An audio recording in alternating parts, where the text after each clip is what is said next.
Hey guys, welcome back. Hope you all are doing well. This is Mohammad Badruddin back again with another lab number 8 from XSS cross-site scripting vulnerability module. So before going further, this little disclaimer as always, this video and its content are only for educational and awareness purpose, and I do not support any unethical or illegal act. That's been said, if you did not subscribe the channel, please subscribe the channel, and if you think it's valuable, so share it as much as possible. So the today's lab is all about stored XSS and stored XSS in anchor href attribute with double quotes HTML encoded. So that means the first thing is stored XSS, where your payload or your script is going to be saved somewhere in the backend database server.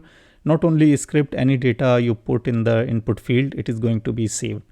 And whenever you call that data back, so it is going to be fetched from the database. So that means if you put a script in input field, so that is going to saved in the backend database, and once you call that, it is going to be fetched from the database and rendered on the page.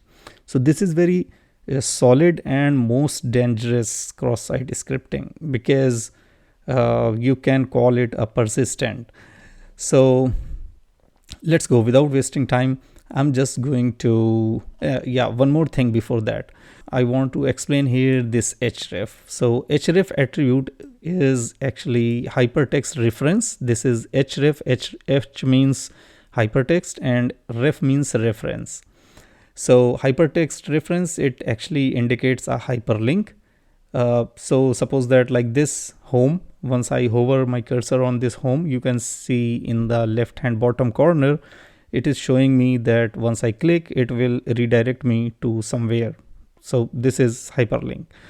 Okay, so if I right click here, actually we do not need Burp Suite here for this, but if you want, you can use Burp Suite, no problem. But whatever you are going to see in Burp Suite, you can also see that in the inspect tab.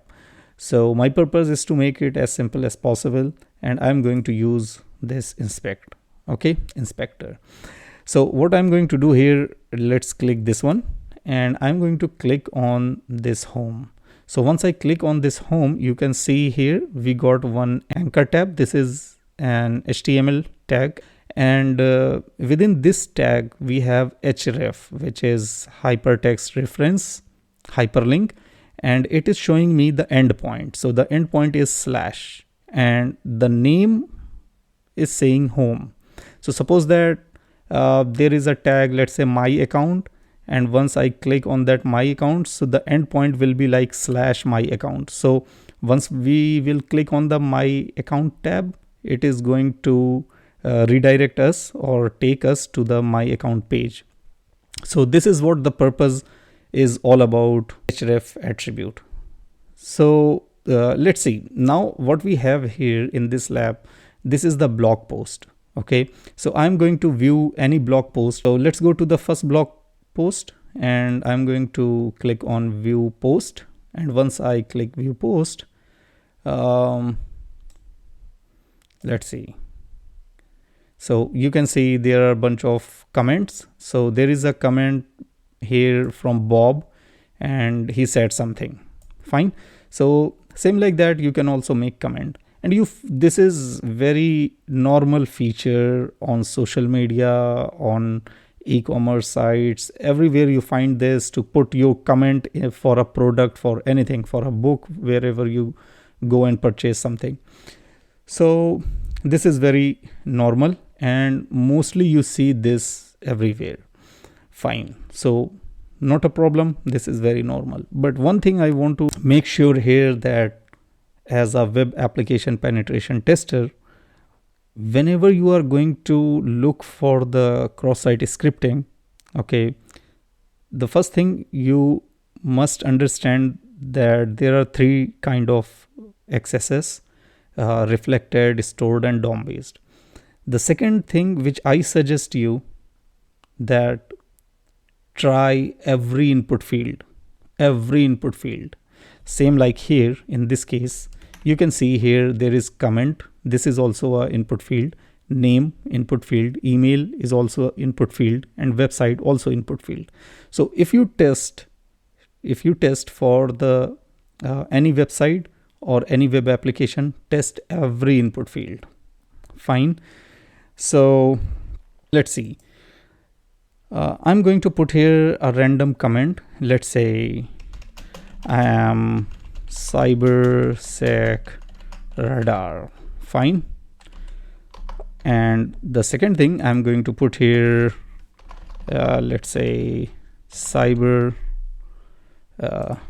sec, and the email is going to be cyber@sec.radar. Fine.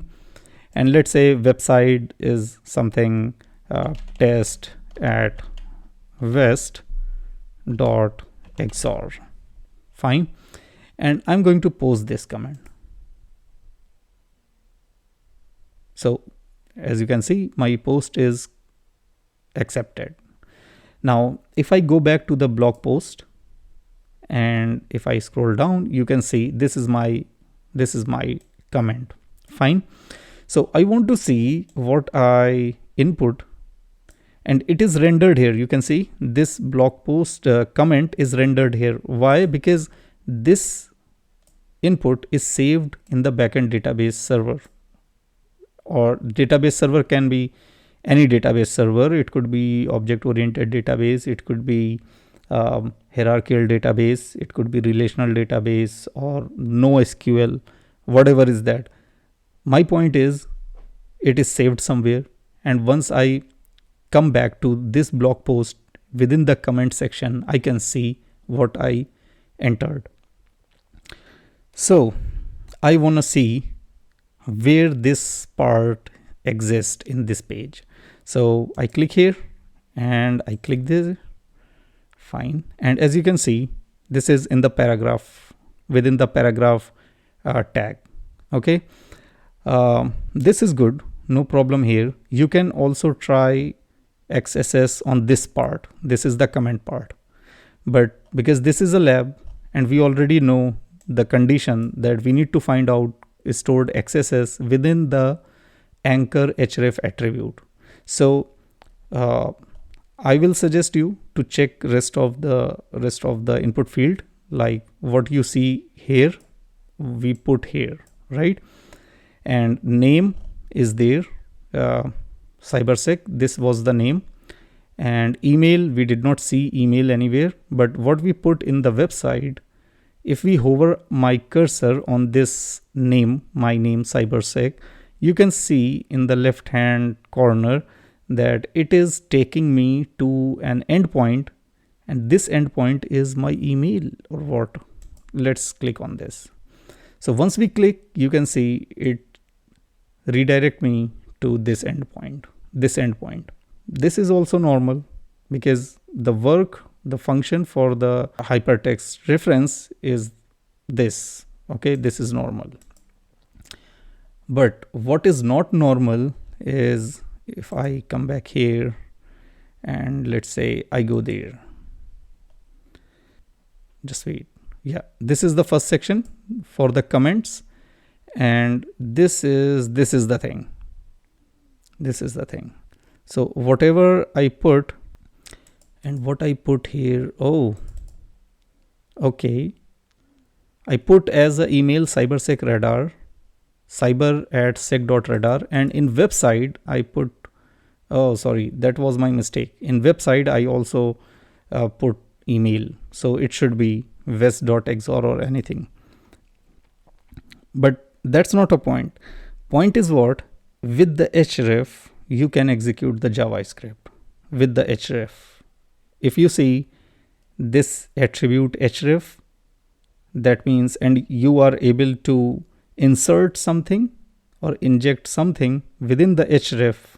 If you put input in a form and that input is rendered or is feeded into the href attribute, that means you can execute JavaScript. So let's try that.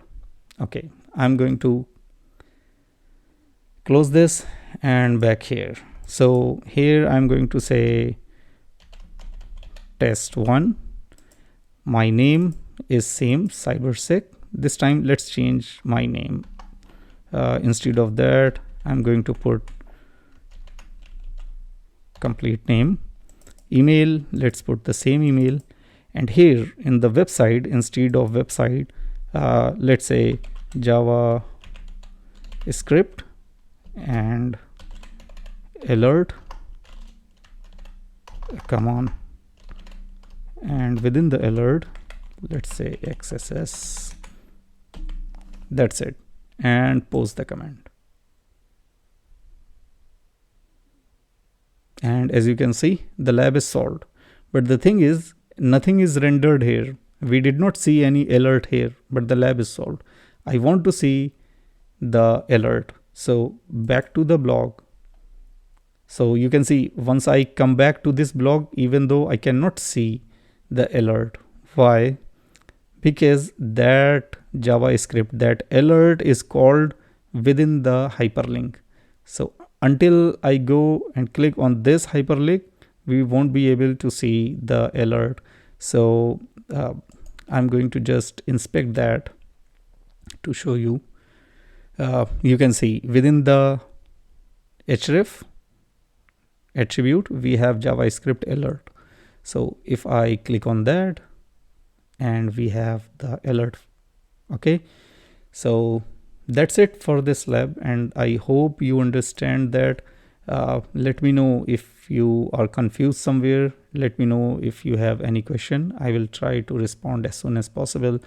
I'm going to see you in the next video. Bye.